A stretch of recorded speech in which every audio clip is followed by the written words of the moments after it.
So, if you have been watching me for a bit, you would know that I play Arknights. I referenced it in many of my videos, including one where I literally dreamt about it, where the infected were killed by ninjas sent by the Australian government. Yep, that was crazy. And as you can tell that if I am literally dreaming about Arknights, I probably have played the game to an extensive degree and have read not just the main story, but some of the side stories as well. I think in total as well, I've spent around $300 on it, which is not my proudest achievement. But I needed that potential 5 Texas altar, bro. That nukes bosses to oblivion. So when Arknights Enfield was announced to be releasing soon, after I had taken an extended break from the original, I decided to jump back into the games, just to catch up on the lore for the new story. And when the game was released, I was pretty happy with it. The visuals looked utterly insane for a gacha and was actually well optimized. The factory building was on par with actual paid factory Steam games like Satisfactory, and the character models and designs were really nice and fun to look at. And they didn't have a f***ing gambling relic upgrade system, praise the f***ing Lord. However, there was one aspect that I was a bit disappointed by. The story.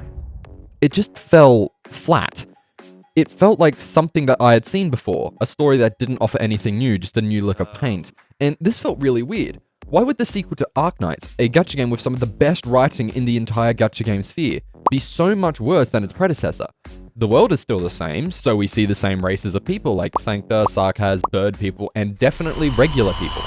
And the setting is cool as fuck, being trapped on a new planet separated from your original civilization. Technically it is a moon.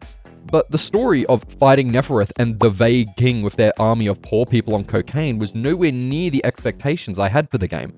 So what's the difference? Why is it so much worse? Oh, that's why.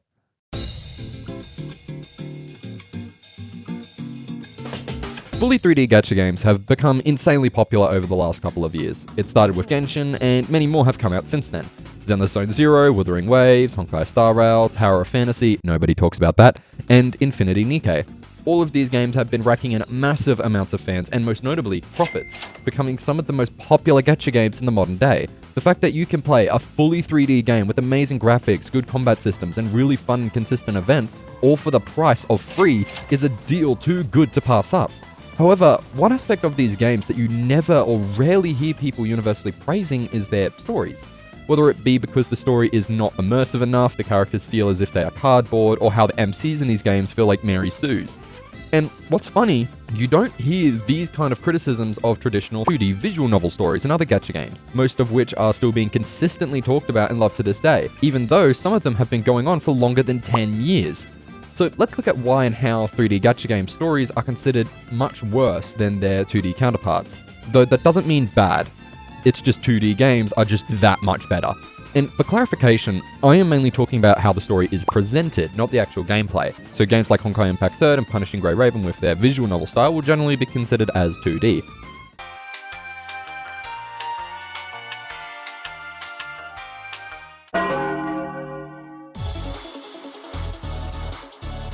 Immersion is a word that gets thrown around a lot when talking about this topic, and for good reason. When you read a story, you want to feel as if you're inside the world, experiencing the story along with the characters, and many good stories do a fantastic job of sometimes even making the story feel exceptionally real. And in traditional 2D visual novel storytelling, this is no problem. We read the chapters, cantos, or episodes the same way you read a normal book, with words on the screen and sometimes more detailed scenes or fights. And because it is a book format, we have to make up the gaps of the scenes that aren't given to us in our minds, because visual novels only give you 2D sprites sometimes moving. We have to make up the gaps of the scenes that aren't given to us in our minds. We have to imagine what the characters running away from the villain looks like ourselves, or a massive battle with multiple factions and people.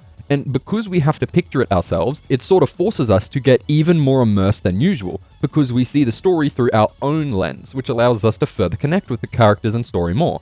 However, this gap is filled in 3D gacha games. We get to see exactly how a character reacts to the death of their friend, or the scale of a massive battle. However, oftentimes, this leads to us actually being less immersed than if we were just reading about it. The characters' expressions look lackluster for what they should be experiencing, or a gruesome injury is described as being something that the character might not survive from, and then they look like they're having a nap. It really takes you out of the story, reminding you that these are characters and not real people. And this is mainly because it is in, well, 3D. Speaking from limited experience, 3D modeling and storytelling is very hard. You have to model practically everything about a character, rig them so they move in a manner that at least resembles a human, making sure nothing is clipping through that shouldn't be, and then you have to animate the model to work both in-game and during cutscenes of the story. So trying to tell a multi-day long story with fully animated cutscenes, lip syncing, and different locations and effects is going to be very hard and expensive, as opposed to just PNGs moving on a screen. And since it is so expensive, there isn't much incentive to tell that great of a story or to make the story that high quality. For example, in Honkai Star Rail, when we find Firefly getting a practical telephone pole shoved through her, the camera cuts away to avoid having to show what is actually happening. And when we do finally see her whole body, it looks like nothing even happened.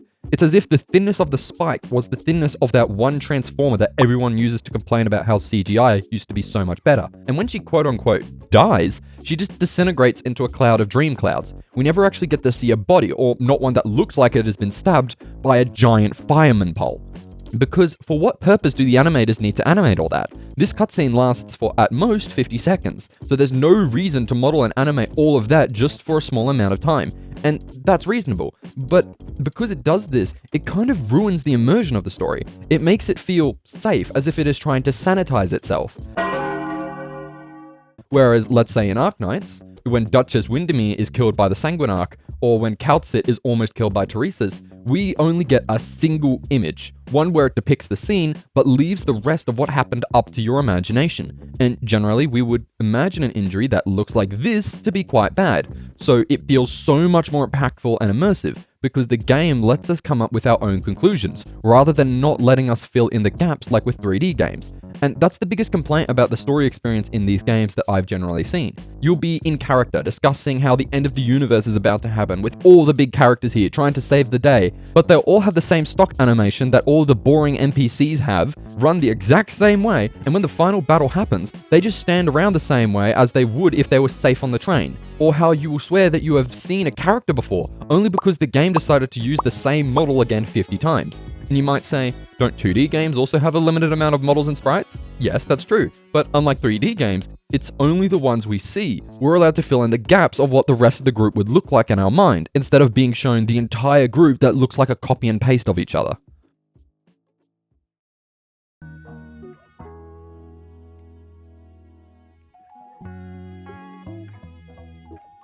Gacha games are made to sell characters. That's the long and short of it.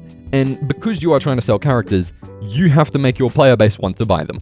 And in order to do that, you have to, in some way, get new characters into the story so that people can get invested in them. Limbus Company completely avoids this by just giving their characters bipolar disorder. But the problem with trying to get these characters into the story just to sell them is that it can feel really unnatural to see a random character get shoehorned in just so that they can be sold to you. This isn't a problem inherent to 3D gacha games, but it's much more pronounced than them. Because, as I said before, 3D modeling is hard, especially when you are making a character from scratch and trying to sell it to your players. You have to make them both interesting story-wise and gameplay-wise, and you have to make them look better than a regular NPC that has had its textures painted onto their body. And with most 3D games only releasing 2, sometimes 3 characters at most every patch, there is a massive incentive to ensure that each one gets people rolling, because the loss on a poor character in one of these patches is massive. So they put them into the story, even though sometimes they don't actually add anything to the story and are just there to increase roster and profits. And this problem only sort of happens in 2D games.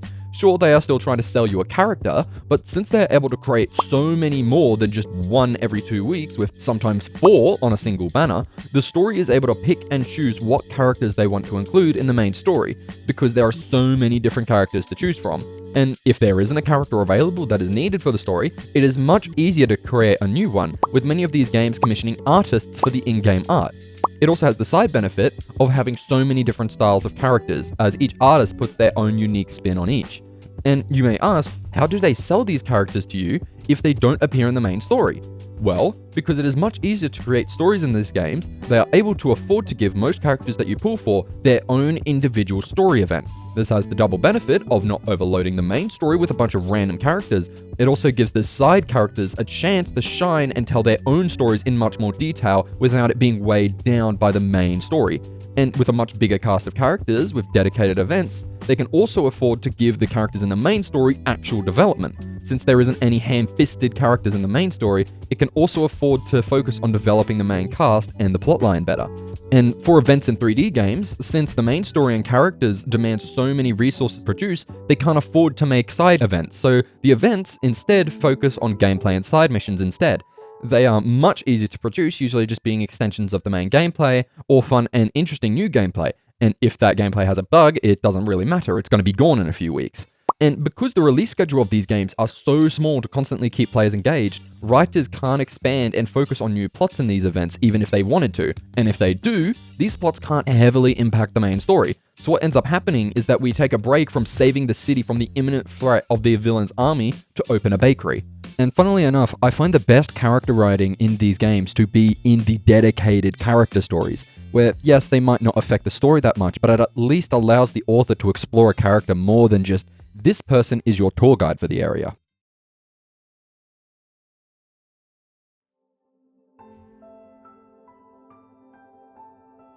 Now, in nearly every action-oriented story, which most gachas are, there is usually going to be consequences for mistakes and character deaths. And it makes sense, right? Most gacha games deal with characters that are insanely powerful compared to their world, with them either being part of an organization that has a lot of resources or power at their disposal, or being individually really f***ing strong.